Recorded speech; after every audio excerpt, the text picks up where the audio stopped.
नमस्कार दोस्तों, हिंदू कहानी संग्रह में आप सभी का स्वागत है। आज चैत्र मास गणेश चतुर्थी व्रत कथा लेकर आए हैं। एक समय कैलाश में माता पार्वती तथा श्री गणेश जी महाराज विराजमान थे। तब 12 माह की गणेश चतुर्थी का प्रसंग चल पड़ा। पार्वती जी ने पूछा कि हे पुत्र, चैत्र कृष्ण चतुर्थी को गणेश की पूजा कैसे करनी चाहिए? चैत्र मास के गणपति देवता का क्या नाम है? उनके पूजन आदि का क्या विधान है? सो आप मुझसे कहिए। गणेश जी ने कहा कि महादेवी, चैत्र कृष्ण चतुर्थी के दिन विकट नामक गणेश की पूजा करनी चाहिए। दिन भर व्रत रखकर रात्रि में खोजोपचार से पूजन करना चाहिए। ब्राह्मण भोजन के अनंतर स्वयं व्रती को इस दिन पंचगव्य, गौ का गोबर, मूत्र, दूध, दही, घी पान करके रहना चाहिए। यह व्रत संकट नाशक है। इस दिन शुद्ध घी के साथ बिजौरे नींबू का हवन करने से बांझ स्त्रियां भी पुत्रवती होती हैं। हे शैलपुत्री, इसका इतिहास बहुत विचित्र है। मैं उसे कह रहा हूँ। इसके स्मरण मात्र से ही मनुष्य को सिद्धि मिलती है।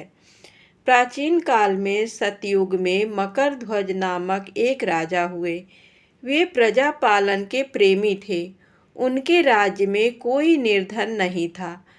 चारों वर्ण अपने पाने धर्मों का पालन करते थे।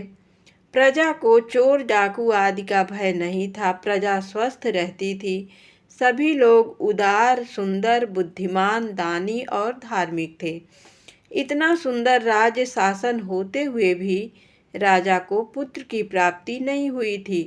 तत्पश्चात महर्षि याज्ञवल्क्य की कृपा से उन्हें कालांतर में एक पुत्र की प्राप्ति हुई।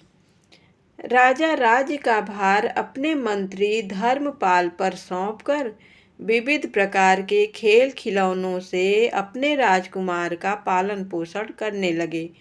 राज्य शासन हाथ में आ जाने के कारण मंत्री धर्मपाल धन धान्य द्वारा समृद्ध हो गए। मंत्री महोदय को एक से बढ़कर एक 5 पुत्र हुए। मंत्री पुत्रों का धूमधाम के साथ विवाह हुआ और वे सब धन का उपभोग करने लगे। मंत्री के सबसे छोटे बेटे की बहू अत्यंत धर्मपरायणी थी। चैत्र कृष्ण चतुर्थी आने पर उसने भक्तिपूर्वक गणेश जी की पूजा की।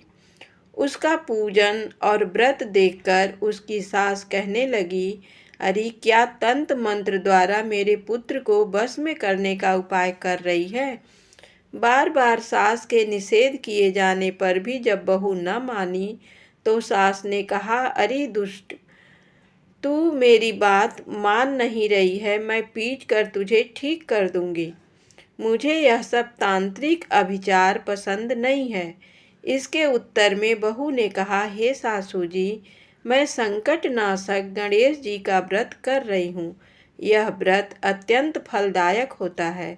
अपनी बहू की बात सुनकर उसने अपने पुत्र से कहा, हे पुत्र, तुम्हारी बहू जादू टोना पर उतारू हो गई है। मेरे कई बार मना करने पर भी वह दुराग्रह बस नहीं मान रही है। इस दुष्टा को मार पीट के ठीक कर दो।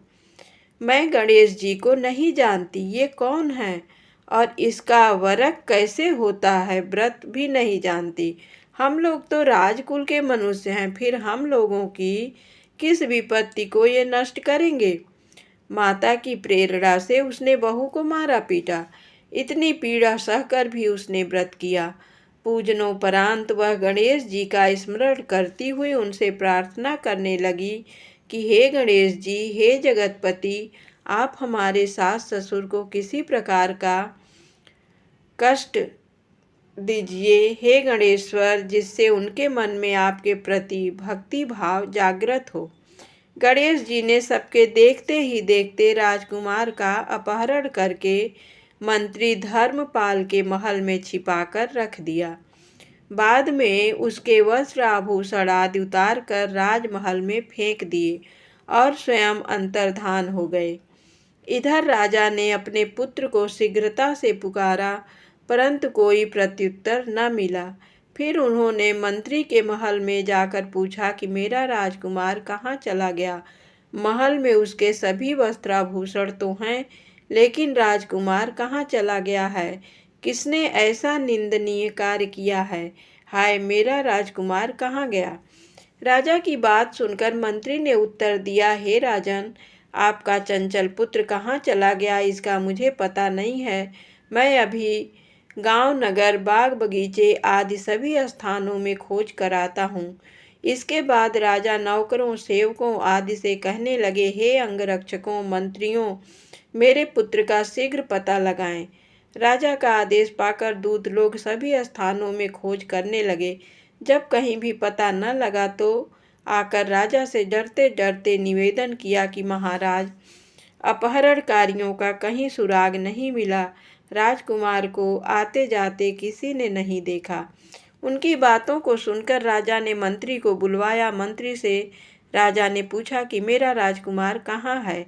हे धर्मपाल, मुझसे साफ साफ बता दे कि राजकुमार कहाँ है। उसके वस्त्राभूषण तो दिखाई पड़ते हैं, केवल वही नहीं है। अरे नीच, मैं तुम्हारा वध कर डालूंगा, तेरे कुल को नष्ट कर दूंगा, इसमें जरा भी संदेह नहीं है। राजा द्वारा डांट पड़ने पर मंत्री चकित हो गया। मंत्री ने सर झुकाकर कहा कि हे भूपाल, मैं पता लगाता हूँ, इस नगर में बालक अपहरणकर्ताओं का कोई गिरोह नहीं है और न ही डाकू आदि रहते हैं। फिर भी हे प्रभु, पता नहीं किसने ऐसा नीच कर्म किया और न जाने वह कहाँ चला गया। धर्मपाल ने आकर अपनी पत्नी और पुत्रों से पूछा, अपनी सभी बहुओं को बुलाकर भी पूछा कि यह कर्म किसने किए हैं। यदि राजकुमार का पता नहीं लगा तो राजा मुझ अभागे के वंश का विनाश कर देंगे। ससुर की बात सुनकर छोटी बहू ने कहा कि हे पिताजी, आप इतने चिंतित क्यों हो रहे हैं? आप पर गणेश जी का कोप हुआ है, इसलिए आप गणेश जी की आराधना कीजिए। राजा से लेकर नगर के समस्त स्त्री पुरुष, बालक, वृद्ध संकटनाशक चतुर्थी का व्रत विधि पूर्वक करें तो गणेश जी की कृपा से राजकुमार मिल जाएंगे। मेरा वचन कभी मिथ्या नहीं होगा। छोटी बहू की बात सुनकर ससुर ने हाथ जोड़कर कहा कि हे बहू, तुम धन्य हो, तुम मेरा और मेरे कुल का उद्धार कर दोगी। गणेश जी की पूजा कैसे की जाती है? हे सुलक्षणी, तुम बताओ।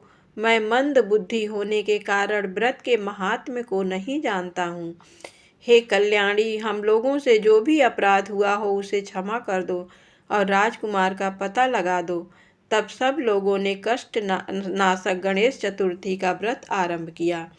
राजा सहित समस्त प्रजाजनों ने गणेश जी की प्रसन्नता के लिए व्रत किया। इससे गणेश जी प्रसन्न हो गए। सब लोगों के देखते ही देखते उन्होंने राजकुमार को प्रकट कर दिया। राजकुमार को देखकर सभी नगरवासी आश्चर्य में पड़ गए। सब लोग बहुत प्रसन्न हुए। राजा के हर्ष की तो सीमा नहीं रही। राजा कह उठे, गणेश जी धन्य हैं और साथ ही साथ मंत्री की कल्याणी बहू भी धन्य है, जिसकी कृपा से मेरा पुत्र यमराज के पास जाकर भी लौट आया। अतः सब लोग इस संतानदायक व्रत को निरंतर विधि पूर्वक करते रहें। श्री गणेश जी बोले, हे माता, इस लोक तथा सभी लोकों में इससे बढ़कर अन्य कोई व्रत नहीं है। इसी कथा को युधिष्ठिर ने श्री कृष्ण से सुना था और इसी चैत्र कृष्ण चौथ का व्रत करके अपने खोए राज्य को फिर से प्राप्त किया था। धन्यवाद। बोलो गणेश भगवान की जय।